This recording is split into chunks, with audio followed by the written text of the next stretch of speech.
Look, is Taylor Swift going to endorse Kamala Harris or not? Let's talk about it.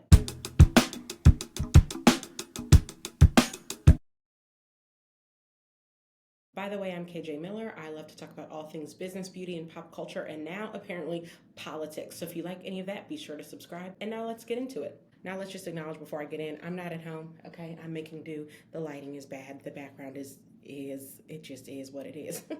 Okay? Ignore all of that because the content hopefully will still be good. And the reason I want to talk about this is because I can't stop thinking about it. And generally that's what I make content about.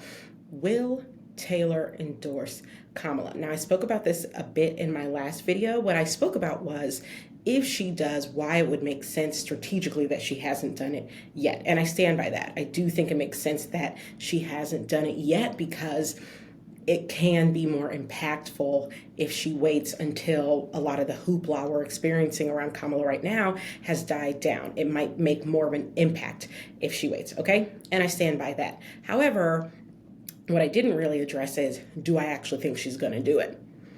And you know what? I mean, I'm just going to hit you with the headline up front. I do. I do think she's going to do it. But before I give you my reasons why, let's talk about why she might not.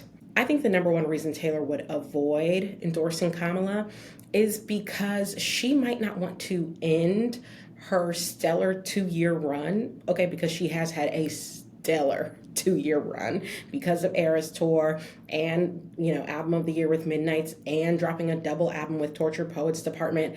I mean, truly, I think she's had more than a stellar 2-year run, but I think these last 2 years, but Time Person of the Year, like she really is coming up on just like a unbelievable 2-year run.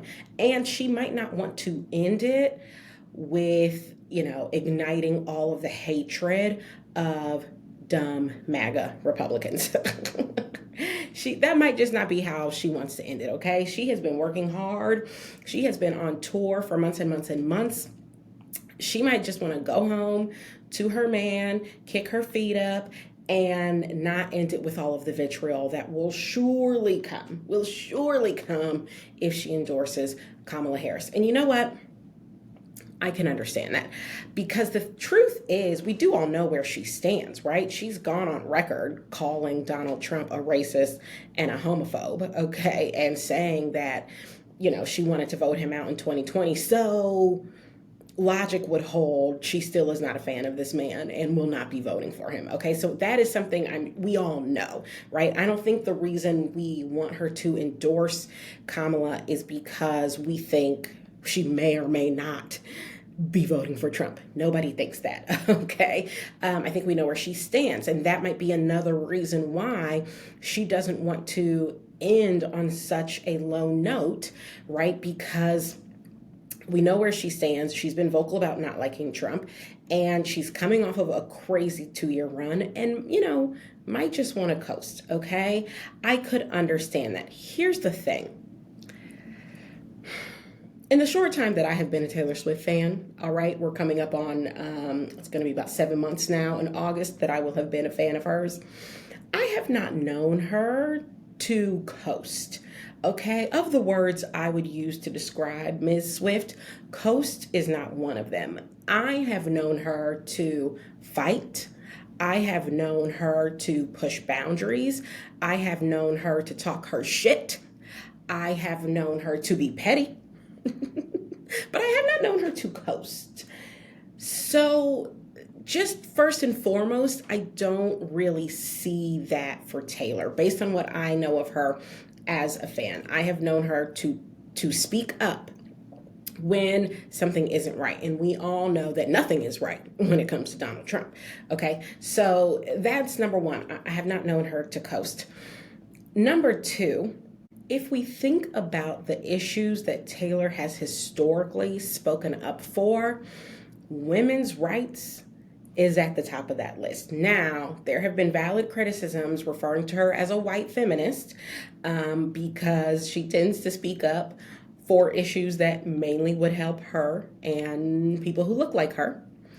And I'm not going to get all into that in this video. I think there are some valid criticisms there. I think some of the criticisms take it too far.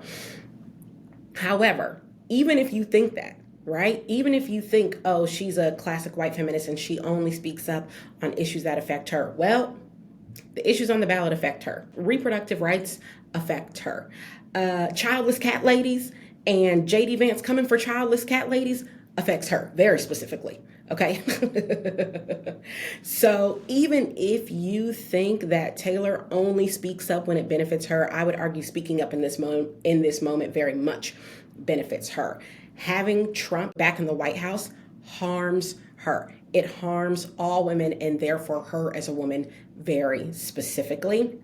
And again, women's rights is one of the core topics we have seen Taylor speak up for, speak up against misogyny, speak out against sexual assault. These are all, that's pretty much the MAGA platform, misogyny and sexual assault.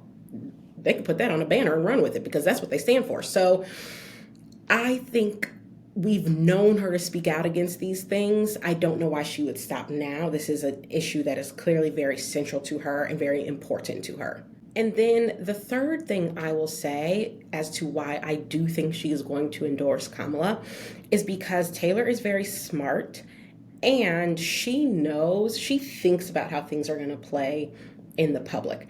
And I think even though, yes, we know where she stands on the topic of Donald Trump, yes, we know she's not going to vote for that man or his ilk, I don't think that that is enough. I think that her base is expecting her to speak up on behalf of Kamala. I really do. I think this election is too important. We're talking about our democracy on the line. We're talking about someone being in office who wants to end elections, because you heard him say it, right? You heard him say to his base, just vote one more time and then you'll never have to vote again because it'll be fixed. He said that, all right? Not me.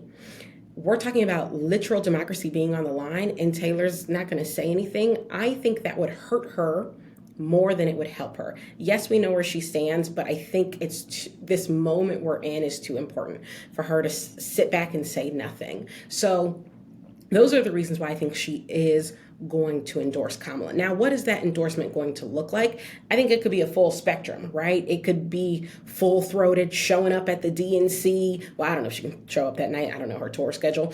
But, showing up on stage with Kamala, doing a whole event, okay? It could be while she's on tour, putting up a banner behind her of Kamala's face and a coconut tree. It could be very subtle. It could just be a quick little Instagram snapshot of her wearing a Kamala t-shirt or, a little vote for Harris button. What shape will it take? How full-throated will it be? I don't know. But the truth is, no matter what she does, whether it's hold a plate of cookies that says go Kamala like she did for Biden or puts it up on stage behind her, it's going to be an endorsement, and that's how it's going to read. And it is going to incite a lot of vitriol and a lot of hatred from the right. And so she is taking that risk no matter what, no matter how big or small or loud she makes it. So whatever she chooses to do, I think will be enough, right? And so I hope whatever she chooses to do, she doesn't start getting pushback from Swifties and others or leftists who think she needs to do more. I hope she doesn't get that, because truthfully, whatever she does, it's going to get the same amount of hate. So I don't think she has to splash it up on tour or buy a tour bus that says Kamala. You know what I mean? Like, I don't think she has to do all that, because whatever the message is, it'll be received. But yes, I do believe she is going to endorse Kamala, and I am excited to see how she does it, because I think this moment that we're in is too big and too important for her not to. So that's what I think. I'd love to know what you think. Let me know in the comments. And as always, if you love this sort of content, be sure to subscribe. I'll see you next time.